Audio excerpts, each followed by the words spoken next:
Titanic, जिसके डूबने की कहानी 14 साल पहले ही लिखी जा चुकी थी, लेकिन फिर भी किसी ने इस पर ध्यान नहीं दिया और हुई एक ऐतिहासिक दुर्घटना।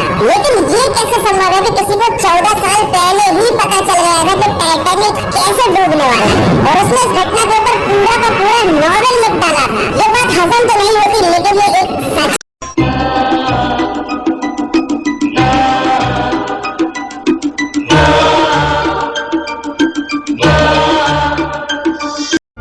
सबसे पहले बात करते हैं टाइटैनिक की। ये एक ऐसा जहाज था जिसके बारे में कहा जाता था कि ये कभी डूब ही नहीं सकता, लेकिन आखिरकार ये डूब गया, और वो भी अपनी पहली यात्रा के दौरान ही। इस घटना में 1500 से ज्यादा लोग मारे गए। ये बात है 15 अप्रैल 1912 की, और ये जो तस्वीर आप अपने सामने देख रहे हैं, ये टाइटैनिक की लेटेस्ट तस्वीर है। इससे पहले इसकी आखिरी तस्वीर 14 साल पहले ली गई थी, और साइंटिस्ट ने ये कैलकुलेट किया है कि सन 2030 तक टाइटैनिक का ये जो मलबा है, ये समुद्र के अंदर पूरी तरह से मिल जाएगा। मतलब इस दुनिया से टाइटैनिक का नामो निशान हमेशा हमेशा के लिए 2030 के बाद खत्म हो जाएगा। लेकिन आज की वीडियो का टॉपिक ये नहीं है। टॉपिक तो ये है कि भाई 14 साल पहले कैसे पता चला था कि टाइटैनिक डूबने वाला है। लेकिन उससे पहले जानते हैं टाइटैनिक के बारे में कुछ ऐसे फैक्ट्स जो शायद आप नहीं जानते होंगे, या शायद जानते भी होंगे, क्योंकि भैया फैक्ट्स वाले वीडियोस आप लोग बहुत ज्यादा देखते हो।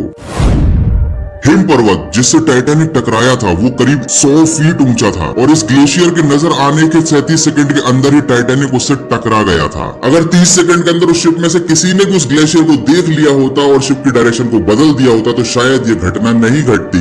लेकिन किसी का ध्यान उस ग्लेशियर की तरफ था ही नहीं, इसीलिए फिर उस ग्लेशियर ने सबका ध्यान अपनी तरफ खींचा और मारी एक जोरदार टक्कर। और आपको जानकर हैरानी होगी कि ये जो ग्लेशियर था, ये समुद्र में 2900 साल से तैर रहा था। ऐसा लग रहा है कि ये 2900 साल से टाइटैनिक का इंतजार कर रहा था।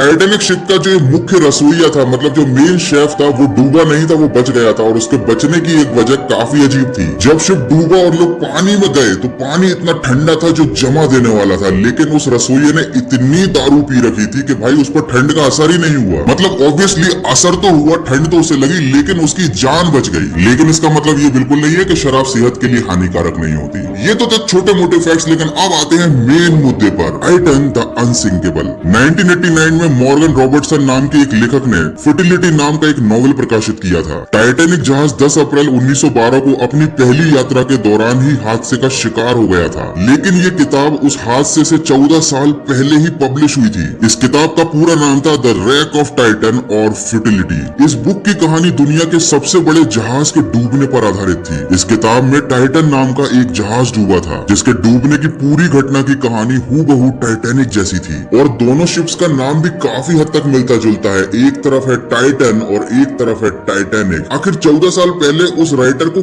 कैसे पता चल गया कि ऐसी घटना होने वाली थी? राइटर था या टाइम ट्रेवलर? उस किताब के अनुसार टाइटन एक ऐसा विशाल जहाज था जो कभी डूब ही नहीं सकता था, और टाइटन अपनी पहली यात्रा के दौरान ही एक आइसबर्ग से टकरा कर डूब गया। किताब में और असलियत में दोनों जहाजों ने अपनी यात्रा की शुरुआत अप्रैल के महीने में की थी, और दोनों पर अप्रोक्सीमेटली 25,000 लोग सवार थे। दोनों ही जहाजों में लाइफ बोट्स की कमी थी, मतलब जितनी रिक्वायरमेंट होनी चाहिए उससे कम लाइफ बोट्स दोनों जहाजों में रखी गई थी। मतलब अगर कोई इस कहानी के बहुत सारे पॉइंट्स को देखे तो ये टाइटैनिक से हूबहू मेल खाते हैं। और कैसे संभव है कि किसी राइटर ने बिल्कुल वो कहानी लिख डाली जो टाइटैनिक के साथ 14 साल बाद हुई।